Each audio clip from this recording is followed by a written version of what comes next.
এই ধরনের ফ্যাসিস্ট, এই ধরনের নির্যাতনকারী, এই ধরনের নিপীড়নকারী, এই ধরনের খুনি, এই ধরনের হত্যাকারী তারা পালিয়ে যায়।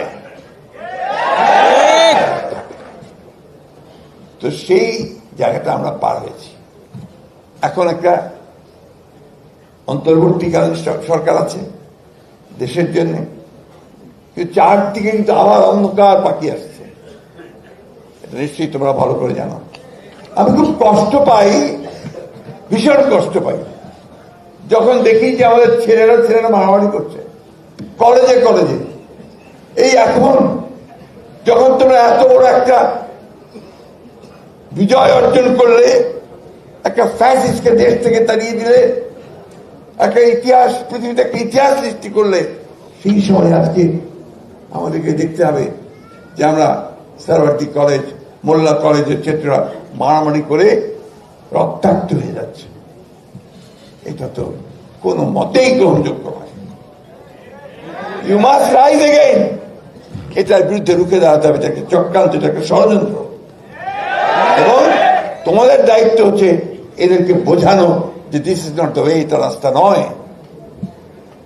আমি আবারও খুব ভীত হই যখন দেখি ইসকনের নামে, ধর্মের নামে একজন আইনজীবী নিহত হয়ে পড়ে থাকে, রক্তাক্ত।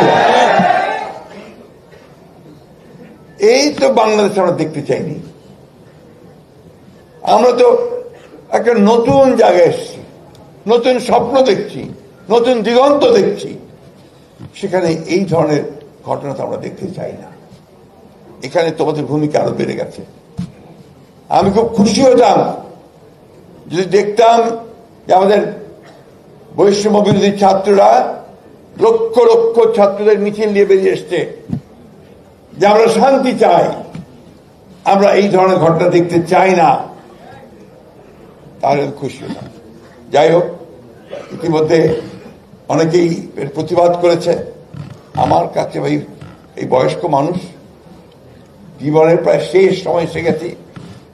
একটাই অনুরোধ যে আমরা যেটা অর্জন করেছি সেটা যেন আমাদের বৃথা না যায়। কারণ সীমান্তের ওই পারে ফ্যাসিস্ট বসে আছে, তাই না? সীমান্তের ওপারে বসে আছে। ওখান থেকে নতুন নতুন চক্রান্ত, ষড়যন্ত্র করা হচ্ছে। প্রতি মুহূর্তে তারা একটা ঘটনা ঘটিয়ে সেটাকে ফেনাপ করে পৃথিবীতে বিশ্বে দেখাতে চায় যে বাংলাদেশ নাকি মৌলবাদীদের দেশ হয়ে গেছে। বাংলাদেশে নাকি এখানে সমস্ত সংখ্যালঘু ভাইদেরকে নির্যাতন করা হচ্ছে। এটা করছে না? কি হচ্ছে? করা হচ্ছে। ভারতের পত্র পত্রিকাগুলো থেকে, আমাদের সোশ্যাল মিডিয়াতে এমন ভাবে দেখা হচ্ছে যেন বাংলাদেশে এখন এই ধরনের সমস্ত নিকৃষ্ট ঘটনা ঘটছে। ঘটনা তো তা না। তারা কারা এটা করছে, কেন করছে? আমি কথা এই জন্য বলছি যে এই আনন্দে আমাদের থাকার কোনো অবকাশ নাই যে আমরা জিতে গেছি, সব হয়ে গেছে। আমাদের মাথার উপরে সে খড়গ এখন আছে এবং চতুর্দিকে কিন্তু তারা চেষ্টা করছে আবার অন্ধকারে নিয়ে যাওয়ার। এই জন্য খুব সজাগ থাকতে হবে, সতর্ক থাকতে হবে। কোন রকম হঠকারিতা, কোন রকম বিশৃঙ্খলা যেন কেউ করতে না পারে, সৃষ্টি না করতে পারে, সেটাকে রুখে দিতে হবে। এটা হচ্ছে কিন্তু বড় কাজ একটা। আমি আবারও তোমাদেরকে ভারাক্রান্ত করতে চাই না, কারণ এখন নিঃসন্দেহে তোমাদের একটা নতুন জীবনের স্বপ্ন তোমরা দেখছো, নতুন পৃথিবীর স্বপ্ন দেখছো, এবং সবচেয়ে বড় যে বিষয়টা তোমরা চিন্তা করছো এর পরে কি। হ্যাঁ, এটাই কিন্তু আমার চিন্তা করতে হবে।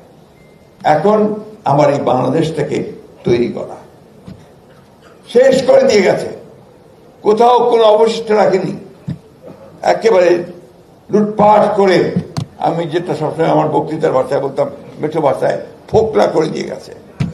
অর্থনীতি নেই, ব্যাংক লুট, সব জায়গায় লুট, ঘুষ, দুর্নীতি, সমাজ থেকেই শেষ করে দিয়ে গেছে।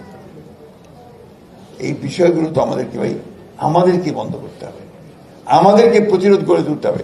জনগণ যদি রুখে দেয়, কারো শক্তি নেই সেটাকে সে এইভাবে এগিয়ে নিয়ে যেতে পারে, তাই না? আমার অনুরোধ যে যারা আজকে এখানে আছো, শুধু ঠাকুরগাঁয়ের ছেলে নয়, তোমরা ছাত্র, তোমরা এই আন্দোলনে অংশ নিয়েছ, তোমরা এর অংশীদার, তোমরা এই বিষয়গুলোর দিকে সজাগ দৃষ্টি রাখবে এবং কেউ যেন আমাদের অর্জিত সম্পদ কেড়ে না নিতে পারে তার দিকে আমাদেরকে লক্ষ্য রাখতে হবে।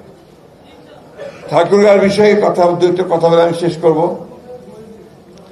আমাদের তো সারাটা জীবনই কেটেছে ঠাকুরগাঁয়ে, প্রায় লেখাপড়া করেছি, ঢাকায় এসেছি, ঢাকা কলেজে পড়েছি, ঢাকা কলেজে মাস্টারি করেছি, চাকরি করেছি,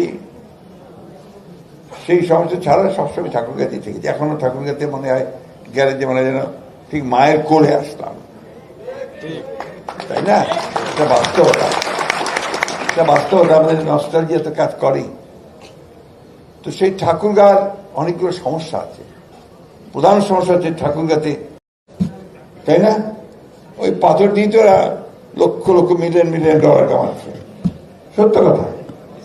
এখন একটা নতুন জিনিস চলছে, যেটা হিরোরা শুরু করেছে, চা বাগান করছে।